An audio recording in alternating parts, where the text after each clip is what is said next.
Muy buenos días, mis queridos hermanos. Nuevamente estamos en Lucas, en Instituto IBI.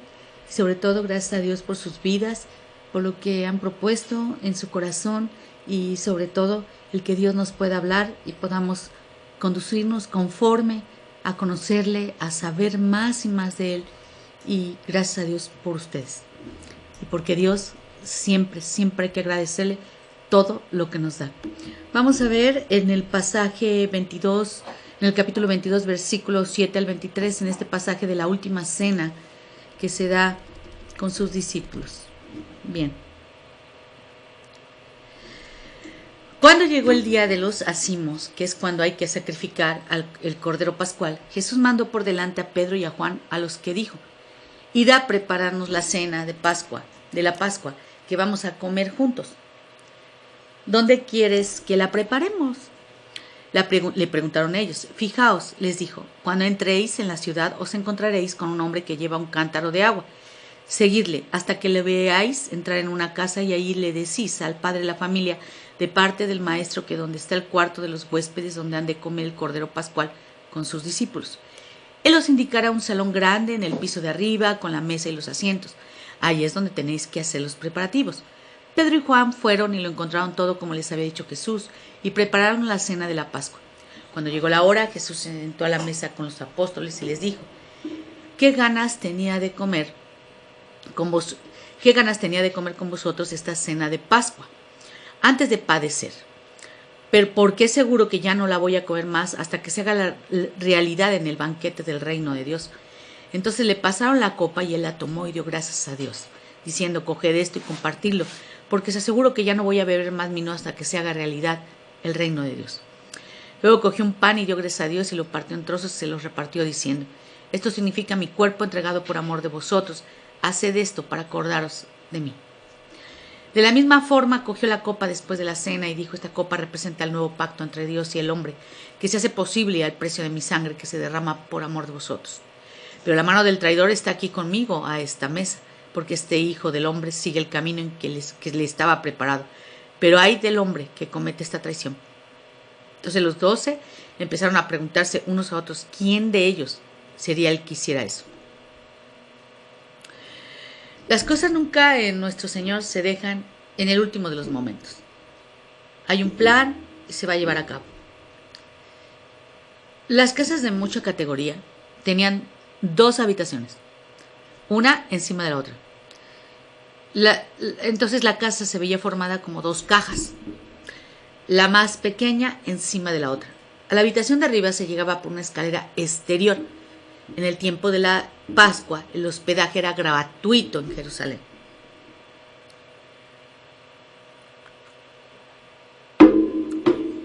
Y lo único que el hospedador podía recibir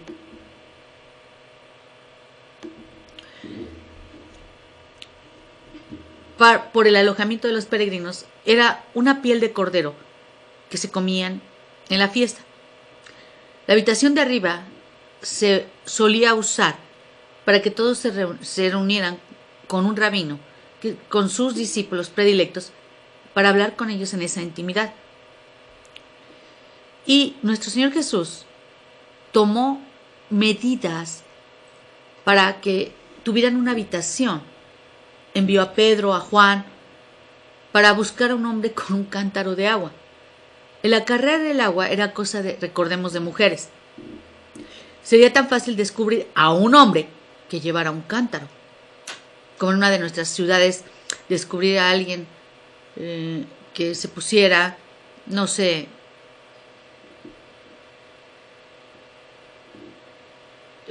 un hombre, sí, precisamente sería un ejemplo bueno, que se pusiera un hombre con una sombrilla de mujer y en el sol, ¿no? O sea, sería algo extraño. Y de acuerdo con esta suposición, esta sería una consigna convenida entre Jesús y su amigo de Jerusalén. Perdón, cuando dije lo del paraguas, un paraguas de mujer, un paraguas rosa, de color. Hoy entendemos esas cosas que están pasando, pero que usted lo sabe, ¿no? O sea, sería ilógico ver un hombre con ese tipo de paraguas en pleno sol como lo hacen las mujeres.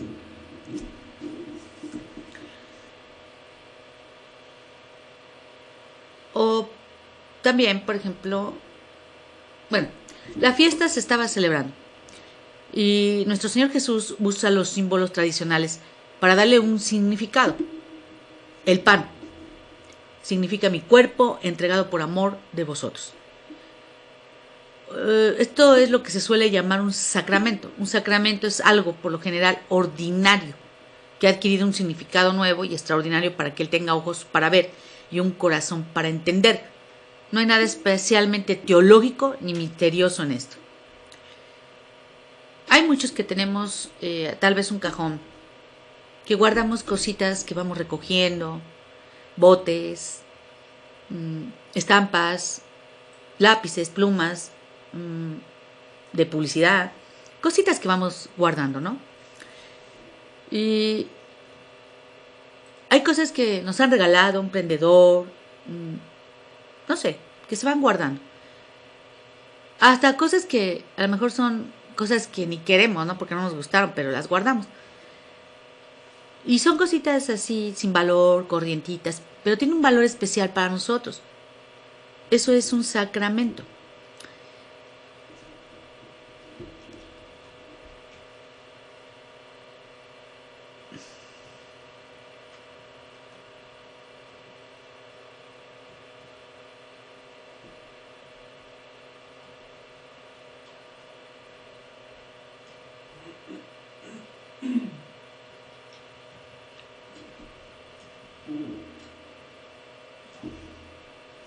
Había un almirante llamado Nelson, y cuando lo fueron a enterrar en la Catedral de San Pablo, los marinos se llevaron el ataúd a la tumba, ¿no?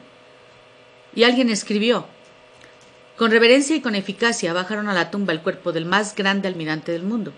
Y entonces, como si obedecieran a una orden de corneta, como un solo hombre, cogieron la bandera británica con la que había estado cubierto el ataúd, le rasgaron en tiras, y cada uno se llevó uno como souvenir de tan ilustre hecho. Ese trocito de tela que se llevaron les hablaría del almirante, que tanto habían admirado y querido. Ese es un sacramento. El pan que tomamos en la comunión es un pan corriente, pero el que tiene un verdadero corazón dispuesto a sentir y a entender es el mismo cuerpo de Cristo. Bueno, de la copa representa el nuevo pacto entre Dios y el hombre que se hace posible al precio de mi sangre que se derrama por amor de vosotros. En el sentido bíblico, pacto es la relación entre el hombre y Dios. Dios se acercó en su gracia al hombre y el hombre se comprometió a obedecer y cumplir la ley de Dios. Éxodo 24, 1 al 8.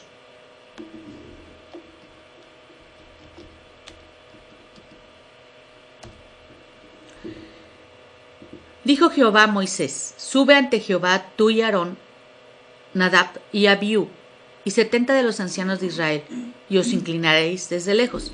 Pero Moisés solo se acercará a Jehová, y ellos no se acerquen, ni suba el pueblo con él. Y Moisés vino y contó al pueblo todas las palabras de Jehová, y todas las leyes, y todo el pueblo respondió a una voz. Y dijo: haremos todas las palabras que Jehová ha dicho. Y Moisés escribió todas las palabras de Jehová, y levantándose de mañana edificó un altar al pie del monte y 12 columnas, según las 12 tribus de Israel. Y envió jóvenes de los hijos de Israel, los cuales ofrecieron holocaustos y becerros, como sacrificios de paz a Jehová. Y Moisés tomó la mitad de la sangre, y la puso en tazones, y esparció la otra mitad de la sangre sobre el altar. Y tomó el libro del pacto, y lo leyó a oídos del pueblo, el cual dijo: haremos todas las cosas que Jehová ha dicho, y obedeceremos. Entonces Moisés tomó la sangre, roció sobre el pueblo, y dijo: he aquí la sangre del pacto que Jehová ha hecho con vosotros sobre todas estas cosas.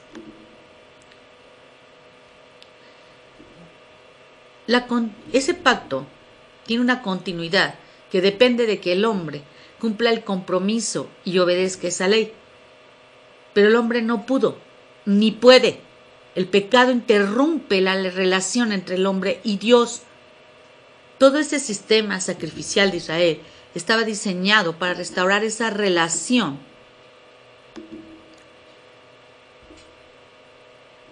Por medio de sacrificios, y hacían una expiación por el pecado.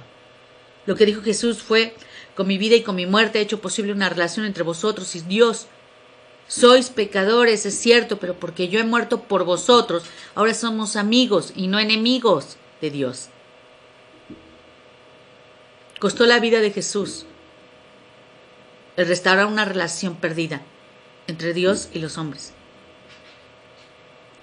También nuestro Señor Jesús dice, haced esto para acordaros de mí. Jesús sí sabe que la mente humana es muy olvidadiza. Los griegos decían que el tiempo borra todas las cosas, como si la mente fuera una pizarra y se limpiara, ¿no? Jesús decía, con la prisa y las preocupaciones, te vas a olvidar de mí. La gente olvida y no lo puede evitar.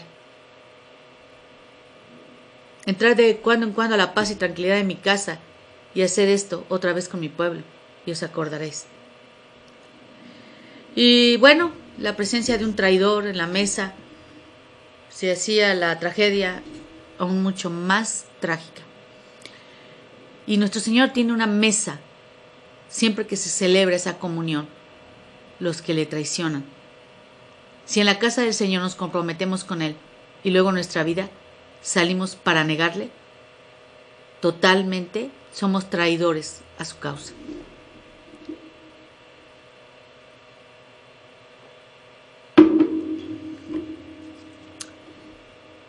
Ahora vamos en esa parte,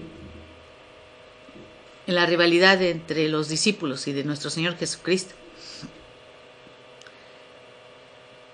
O sea, esa rivalidad entre esos discípulos de Cristo. Lucas 22, versículo 24 al 30. Entonces los discípulos se pusieron a discutir a cuál de ellos había que considerar como el más importante. Pero Jesús les dijo, los reyes de los países se comportan realmente como si fueran dueños y señores, y los máximos dignatarios se dan el título de bienhechores. Pero entre vosotros no tiene que pasar eso, sino que el más importante se tiene que comportar como el menos importante, y el líder como el último servidor. Ay, Dios mío, esto está al revés, ¿verdad?, del mundo. Pero ¿quién es más, el que se sienta a la mesa o el que sirve? ¿Verdad es que el que se sienta a la mesa? Pues fijaos, yo estoy entre vosotros como el que sirve. Vosotros sois los que siempre habéis estado de mi parte cuando me atacaban. Mi Padre es el que me ha concedido la dignidad de rey y yo os concedo el privilegio de comer y beber a mi mesa en mi reino y que os sentéis en tronos para juzgar a las 12 tribus de Israel. Ay, Dios mío. Algo amargo, triste en este relato evangélico. El que los discípulos se pusieran a discutir sus prerrogativas en la sombra de la cruz. En una mesa, los sitios de una fiesta judía estaban muy definidos. Era una mesa que está dispuesta en forma de cuadrado, con uno de los lados abierto. A la cabecera se sentaba el anfitrión, a su derecha el huésped más honorable, a su izquierda el siguiente en cuanto a honor, luego siempre por orden jerárquico el segundo de la derecha, el segundo de la izquierda, y así hasta el final de la mesa. Los discípulos se peleaban por los puestos, porque no se habían desembarazado de una idea de un reino terrenal. Y nuestro Señor Jesús les dice de una manera tajante, la dignidad de su reino no es como la de este mundo. En la tierra, un rey vale tanto como el poder que ostenta. Y es uno de los títulos más corrientes para un rey oriental. Era en griego, euergetes, que quiere decir bienhechor. Jesús dijo, en mi reino el que obtiene ese título no es el rey, sino el servidor. ¿Qué necesita el mundo? Es servicio. Y el mundo de los negocios lo sabe.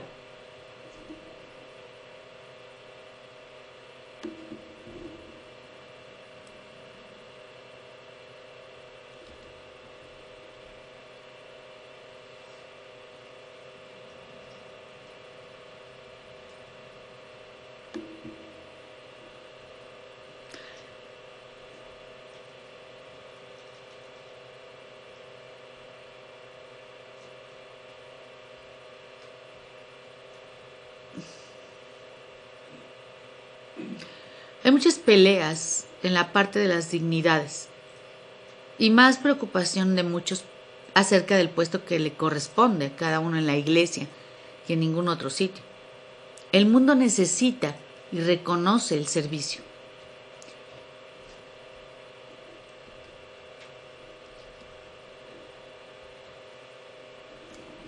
El que está dispuesto a servir más que nadie es el que realmente sube. El empleado se va a casa a su hora, se olvida del trabajo hasta la mañana siguiente. La luz sigue encendida en la oficina de su trabajo, algún encargado, de algún ejecutivo hasta las tantas. Y dicen, en este ejemplo, que muchas veces se veía la luz de la oficina de John D. Rockefeller, siempre encendida, cuando ya estaban apagadas las demás del edificio. El servicio produce grandeza, y cuanto más alto llega una persona, mejor servicio podrá prestar. Pero quiero decirte algo en esta parte de este ejemplo que tiene una esencia en los cristianos. Porque muchas veces cuando tú estás trabajando en el mundo, lo que quieren es que te pongas la camiseta, casi te mueras ahí y que no llegues a las 4 de la mañana y te vayas a las 11 de la noche, 12. Eso es lo que quiere, que te pongas la camiseta, no que te mueras con la empresa. Pero estamos hablando de esta parte del servicio y de gente cristiana y de gente que verdaderamente nos está enseñando a eso venimos, a un servicio. Y puedes tú fundar tu vida o en dar o en recibir, pero si la fundas en el recibir, nos perderemos la amistad de los hombres y la recompensa de Dios. Porque a nadie le cae bien el que no piensa más en lo que pueda sacar. Nuestro Señor Jesús acabó advertencias prometiendo a discípulos que habían estado con Él en la lucha, estarían con Él en el reino. Y Dios nunca queda en deuda con nadie. Los que comparten la cruz de Cristo compartirán un día su corona.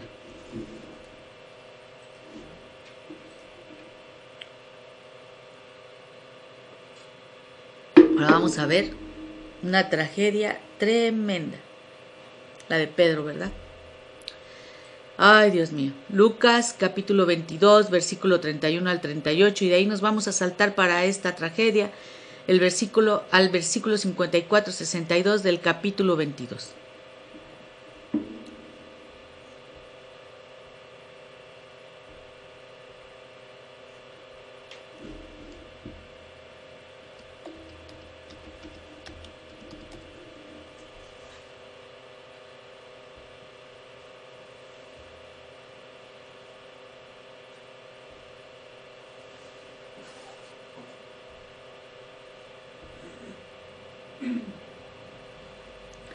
Veamos. Dijo también el Señor: Simón, Simón, he aquí Satanás os ha pedido para zarandearos como a trigo. Pero yo he rogado por ti que tu fe no falte, y tú una vez vuelto confirma a tus hermanos. Él le dijo: Señor, dispuesto estoy a ir contigo, no solo a la cárcel, sino también a la muerte. Y él le dijo: Pedro, te digo que el gallo no cantará hoy hasta que tú me niegues 3 veces que me conoces. Y a ellos dijo: cuando os envié sin bolsa, sin alforca y sin calzado, ¿os faltó algo? Ellos dijeron: nada. Y les dijo: pues ahora el que tiene bolsa, tómela y también la alforca. Y el que no tiene espada, venda su capa y compre una.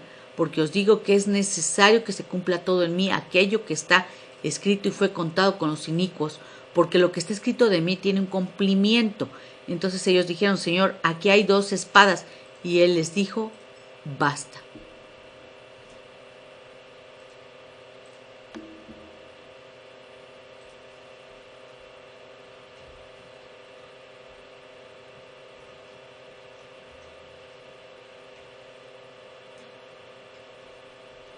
Muy bien.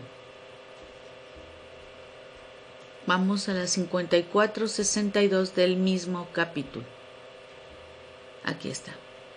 Y prendiéndole, lo llevaron y le condujeron a casa del sumo sacerdote, y Pedro les seguía de lejos. Y habiendo ellos encendido fuego en medio del patio, se sentaron alrededor, y Pedro se sentó también entre ellos. Pero una criada, al verle sentado al fuego, se fijó en él y dijo: también éste estaba con él.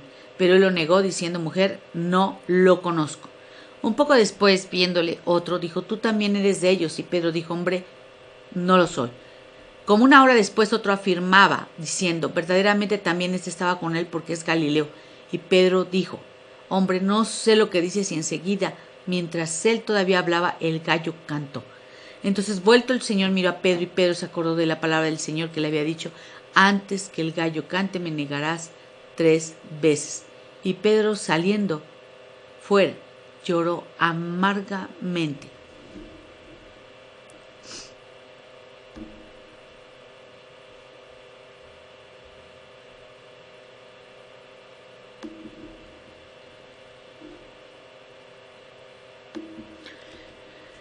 Vamos a tomarlo, por eso se tomó así, para tomarlo en conjunto.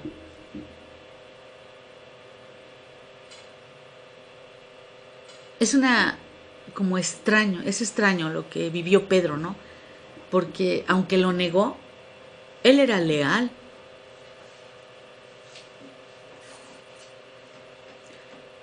Es como esto. Alguien puede ser, como dijo alguna vez un hombre, alguien puede ser mal músico y estar apasionadamente enamorado de la música. Por encima de todo eso que hizo y su fallo que fue tremendo, nadie quisiera estar en sus zapatos, él estaba consagrado a Jesús. Piense, una esperanza aun cuando cae en el pecado. Está comprometido con la bondad. Pedro fue advertido. Se lo advirtió Jesús directa e indirectamente. Los versículos 33 a 38 con la conversación sobre las espadas son extrañas. Pero lo que quiere decir es que Jesús estaba diciendo: hasta ahora me habéis tenido siempre con vosotros, dentro de poco vais a depender de vuestros propios recursos. ¿Qué vas a hacer? Peligro no es en que no tengas nada, sino en que vas a tener que luchar para subsistir. Y esto no era sugerirles usen sus armas, sino es una forma y una manera oriental de decir a los discípulos que su vida está en juego. O sea, a Pedro se le advirtió de la seriedad y el peligro de esa situación y de su propia vulnerabilidad. Y Pedro estaba muy confiado. Muchos que abrimos la boca y decimos: ay, no, yo eso nunca lo voy a hacer. Ay, te amo. Eres lo mejor de mi vida. Ay, lloro por usted. Cuidado, vas a ser probado. Cuidado con eso. Todo lo que hablas.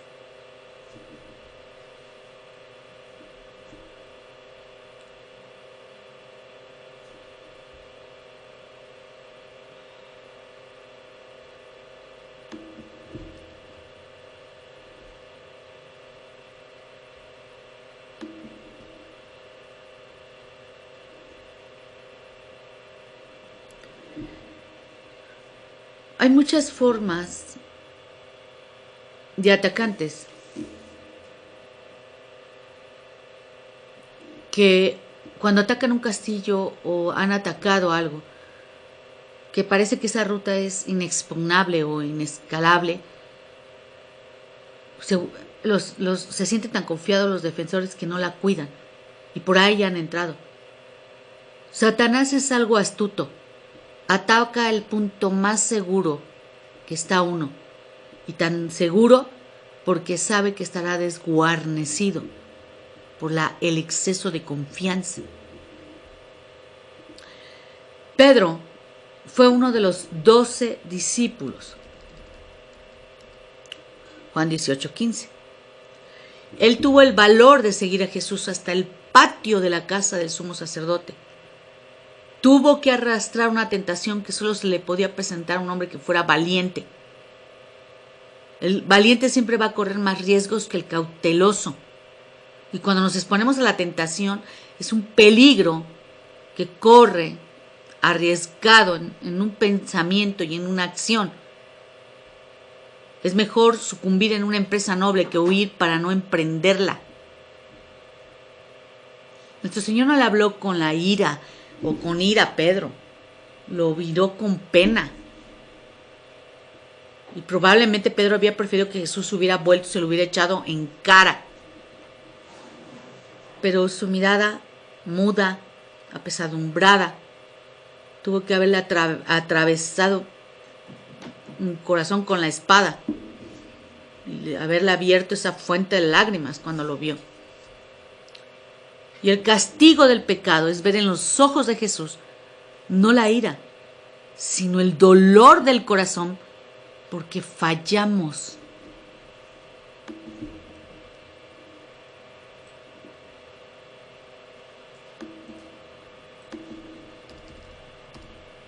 ¿Qué le dice nuestro Señor a Pedro?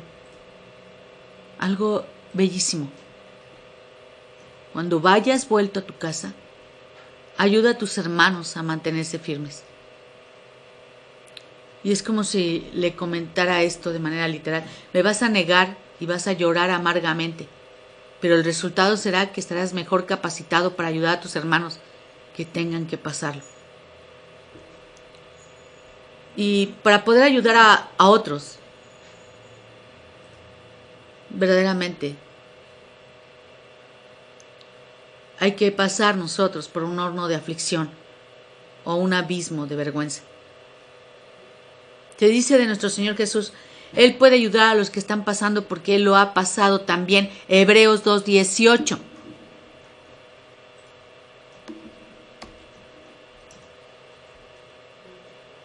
Cuando se experimenta vergüenza del fracaso, no es sin fruto.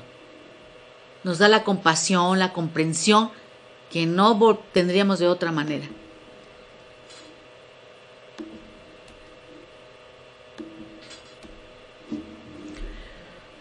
Cuando tenemos todo,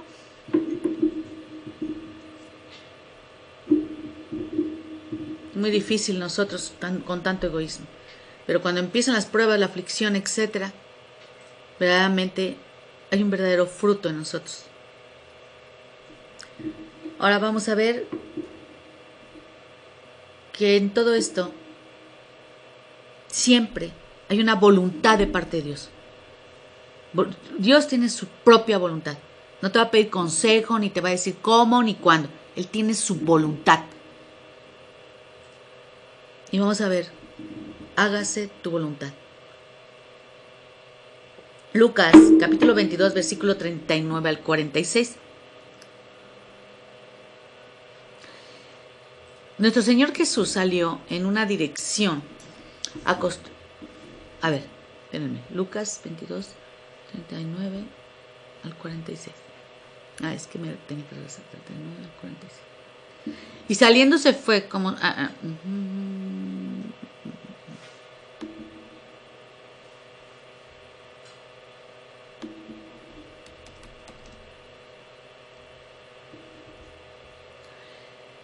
Jesús salió en la dirección acostumbrada al Monte de los Olivos, seguido de sus discípulos. Cuando llegó al lugar a donde iba, les dijo, pedidle a Dios que no tengáis que arrastrar la furia de la tentación. Jesús se apartó de ellos a una distancia de un tiro de piedra y se puso a orar de rodillas. Padre, si te parece bien, líbrame de tener que apurar este cáliz, pero que suceda que lo que tú quieras, no lo que yo quiero yo. Entonces se le apareció un ángel del cielo para darle fuerzas. Jesús estaba experimentando una verdadera agonía y oraba cada vez más intensamente y le caían hasta la tierra grandes gotas de un sudor de sangre. Pasado algún tiempo se levantó de la postura de la oración y vino a donde estaban sus discípulos y los encontró dormidos de pura tristeza. ¿Cómo podéis dormir? Levantaos y orad para que no tengáis que arrastrar la furia de la tentación. Bien.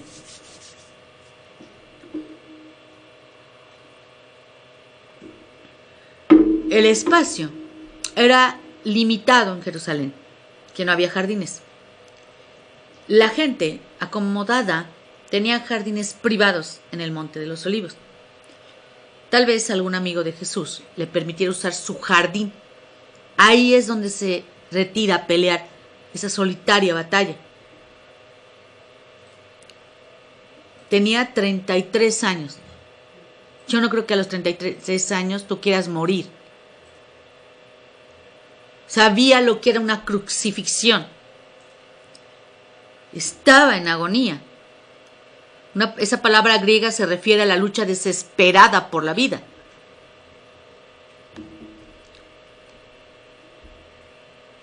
Y no hay otro lugar comparable en toda la historia. Era un momento decisivo en la vida de él. Él se podía haber echado hacia atrás y evitar la cruz. La salvación del mundo estaba al pendiente de aquella decisión de Jesús. Sudaba grandes gotas de sangre en Getsemaní. Él venció.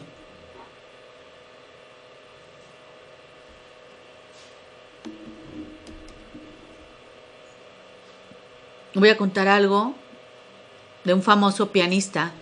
Dijo del nocturno en do sostenido de Chopin. Tengo que contarlo. Chopin se lo dijo a Liszt y él me lo dijo a mí. En esta pieza todo es dolor y tristeza. ¿Y qué dolor y tristeza? Hasta que empieza a hablar con Dios y a orar. Entonces todo vuelve a estar bien. Nuestro Señor Jesús fue a Getsemaní a oscuras y salió con luz. Había hablado con Dios. Fue a Getsemaní en agonía y salió en victoria y en paz en el alma. Había hablado con Dios. Todo depende de la forma que tú digas, hágase tu voluntad.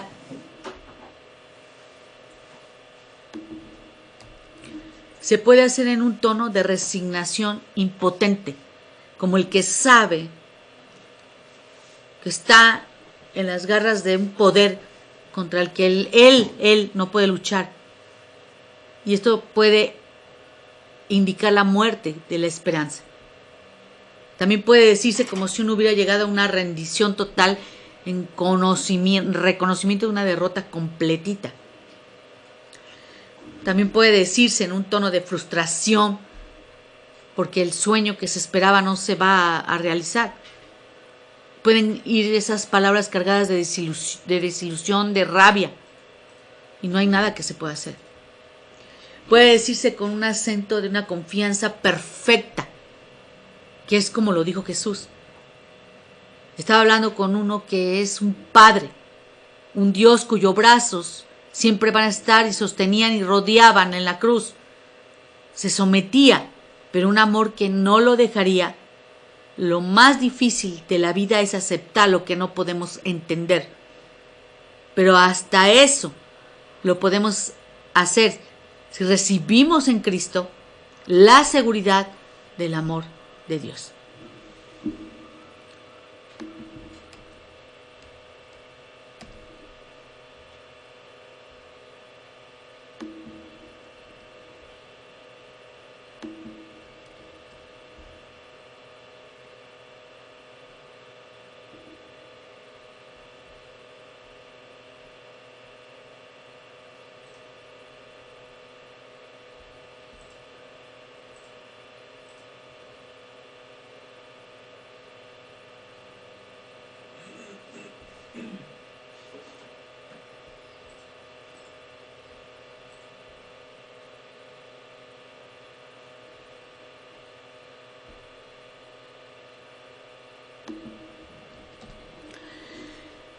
Capítulo 22, versículo 47-53. Vamos a ver ese beso traidor.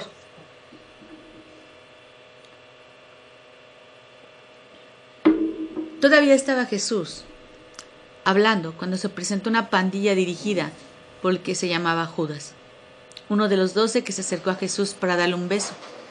Jesús le dijo: Judas, ¿vas a traicionar al Hijo del Hombre con un beso? Cuando los camaradas de Jesús vieron lo que iba a suceder, dijeron: Maestro, ¿quieres que tiremos de espada? Y uno de ellos hirió al siervo del sumo sacerdote y le cortó la oreja derecha. Basta, dejadlos, dijo Jesús, y tocó la oreja del herido y le sanó. Luego se dirigió a los principales sacerdotes, a los oficiales de la policía del templo y a los ancianos que habían venido contra él. ¿Porque habéis salido a detenerme con espadas y con palos como si fuera un bandolero? He estado todos estos días con vosotros en el templo y no me habéis echado mano, pero esta es vuestra ocasión bajo la protección de las tinieblas. Oh Dios, Jesús encontró la manera de traicionar a Jesús, de forma que esas autoridades le fueran encima cuando no hubiera gente. Sabía que Jesús, a dónde iba, a dónde acostumbraba las noches, al jardín de la colina, y ahí él guió a los emisarios del Sanedrín. El capitán del templo, el Sagán, era responsable del buen orden en un lugar sagrado. Los oficiales que menciona aquí eran sus subalternos. Estaban a cargo del arresto de Jesús. Y cuando un discípulo se encontraba con un querido rabino, le ponía la mano derecha en el hombro izquierdo y la izquierda en el derecho y le daba un beso. Fue el beso del discípulo al maestro al que Judas usó como señal de su traición. Y aquí vemos 4 personajes implicados en esta escena del arresto, porque sus acciones son significativas y sus reacciones de cada quien. Judas, el traidor. Un hombre que dejó a Dios para hacerse aliado de Satanás. Cuando tú echas a Dios de tu vida y recibes a Satanás, se puede llegar tan bajo como vender a Cristo. 2. Judíos que arrestaron a Jesús. Estaban ciegos para Dios. Cuando el Dios encarnado vino en la tierra, en lo único que podían pensar era en cómo le podían empujar a la cruz. Llevaban tiempo siguiendo su camino, buscando, cerrando los oídos, los ojos, a la voz, a la luz de Dios, que al final ya no lo reconocieron cuando vino. Es terrible ser sordo y ciego para Dios.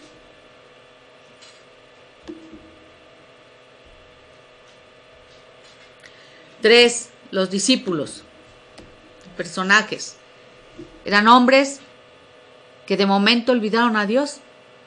Se les hundió el mundo.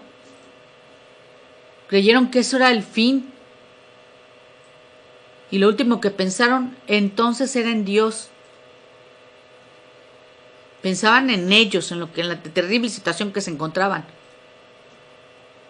Pero al que se olvida de Dios y le excluye de la situación, le pueden pasar 2 cosas. O se aterra y desarticula totalmente, o pierde el poder para enfrentarse con la vida y resolver la situación. En tiempo de prueba, la vida es de verdad invivible sin Dios.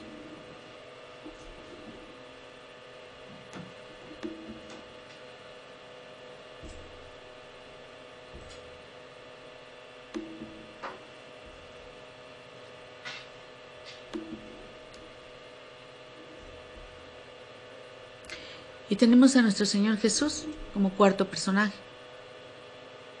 El único que sí se acordaba de Dios. Lo maravilloso y hermoso de Jesús en los últimos momentos era esa serenidad una vez que pasó el Getsemaní. Su arresto parecía ser que estaba en el control de toda la situación, hasta en su juicio. Él era el juez. El que vive verdaderamente con Dios puede resolver cualquier situación y mirar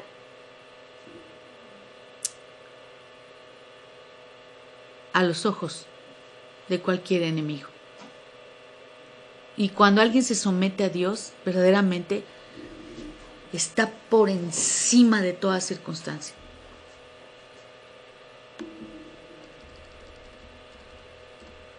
Puede ser la peor circunstancia, la la que tú crees mal.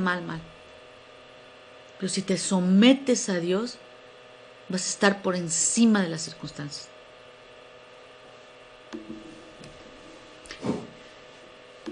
Esta parte un tanto difícil. Burlas, latigazos, juicio. Capítulo 22, versículos 63 al 71. Parte muy, muy difícil.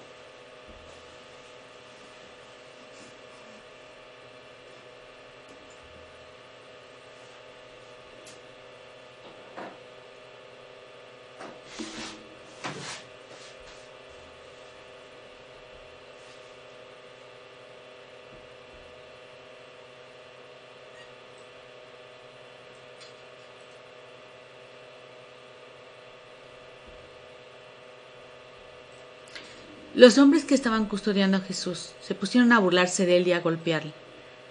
Le vendaron los ojos y le pegaban en la cara mientras le preguntaban: «Anda, profeta, adivina, ¿quién es el que te ha dado?», y apilaban insultos sobre él.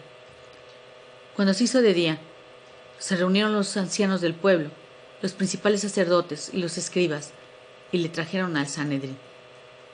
«¿Eres tú el Mesías?», le preguntaron directamente. «Dínoslo. Si os dijera que sí, no me creerías», les contestó Jesús. «Y si soy yo el que os hago preguntas, ni me contestaréis ni me dejaréis en libertad. Pero a partir de este momento el Hijo del Hombre se sentará a la diestra del Dios Todopoderoso». «¿Entonces es que tú eres el Hijo de Dios?», preguntaron. «Vosotros lo habéis dicho. ¿Para qué necesitamos más testigos? Él mismo se ha delatado». Aquella noche habían llevado a Jesús al sumo sacerdote para un interrogatorio privado y oficioso con el propósito de fusilarse y tratar de pillarlo en algo de lo que pudieran acusarle de manera oficial.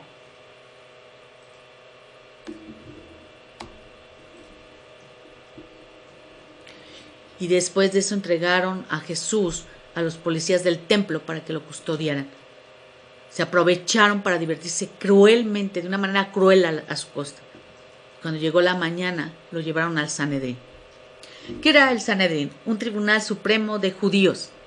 Tenía una jurisdicción muy especial en cuestiones religiosas. Esto estaba formado por 70 miembros, entre los que figuraban escribas, rabinos, fariseos, sacerdotes, saduceos y ancianos. No se podían reunir cuando estaba oscuro, porque decían: cuando no se puede distinguir un hilo blanco de otro negro. Y la pregunta es: ¿cómo se podrá distinguir la verdad del error? Y es por eso que se esperaron hasta mañana, al otro día, para llevar a Jesús.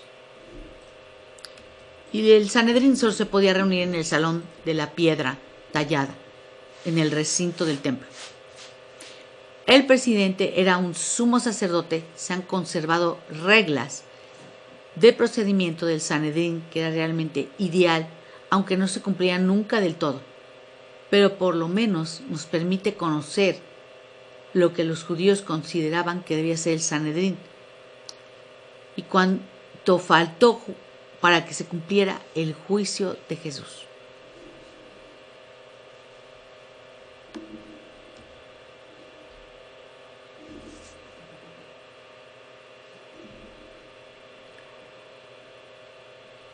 Un reo siempre se colocaba en el frente del tribunal y siempre era con vestido de ropas de duelo. Detrás de él se sentaban filas de estudiantes, de discípulos de rabinos que podían hablar en defensa del acusado, pero no en contra. Las vacantes que se produjeran en los miembros del tribunal se permitía que la cubrieran algunos de estos estudiantes. Todas las acusaciones deberían de haberse probado por la evidencia de 2 testigos, examinados independientemente. Estaba permitido que un miembro del tribunal hablara primero en contra del acusado y luego cambiara de parecer y hablara a su favor, pero no viceversa. Cuando se da el momento de dar el veredicto, todos los miembros del tribunal tenían que emitir su juicio de manera individual, empezando por los más jóvenes hasta acabar por el más anciano. Pero la absolución era suficiente con la mayoría de un voto. Pero para la condenación se necesitaban por lo menos 2 votos. Y esa sentencia de muerte no se podía ejecutar el mismo día que se pronunciaba, tenía que pasar una noche. 1000 perdones. ¿Qué tiempo tengo? No me di cuenta cuando me senté, Dios. ¿Me faltan? Perfecto. Sí, terminamos este. Sí, nos da tiempo. Tenía que pasar una noche para que el tribunal durmiera y considerara si debía aplicar piedad. Todo este procedimiento estaba diseñado para que prevaleciera la gracia. Y hasta en un breve relato de Lucas está claro que el Sanedrín no cumplió las reglas en el caso del juicio de Jesús. Era un crimen del que se acusaba a Jesús, era blasfemia. Pretender ser el Hijo de Dios era un insulto a la majestad de Dios. Y era una blasfemia que se castigaba con la muerte.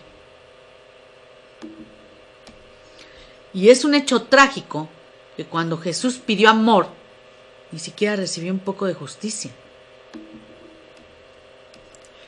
Es un hecho glorioso que Jesús salió de una noche de interrogatorios maliciosos, de burlas, de maltratos. No tenían la menor duda de que se sentaría a la diestra de Dios y su victoria ya estaba segura.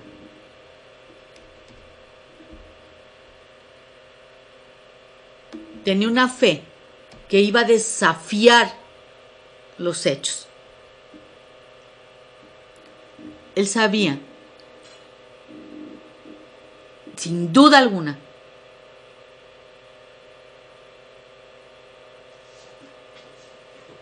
que ellos iban a derrotar el propósito de Dios. Jamás. Todo el control, todo y todo lo que se ve que cumplir ya estaba dicho.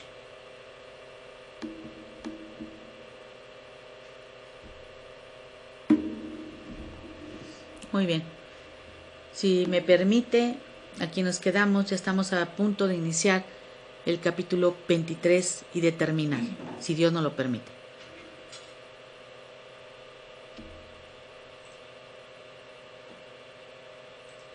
Si oramos, y me permite un segundo, no se vaya.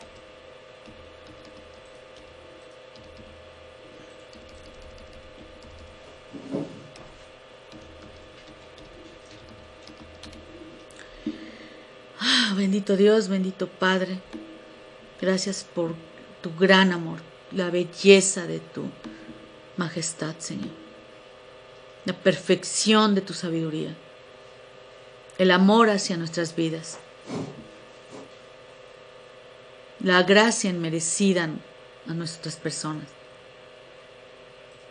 al Hijo que tú enviaste perfecto, para el plan perfecto, al cumplimiento que diste a lo que tú querías por el amor a nosotros.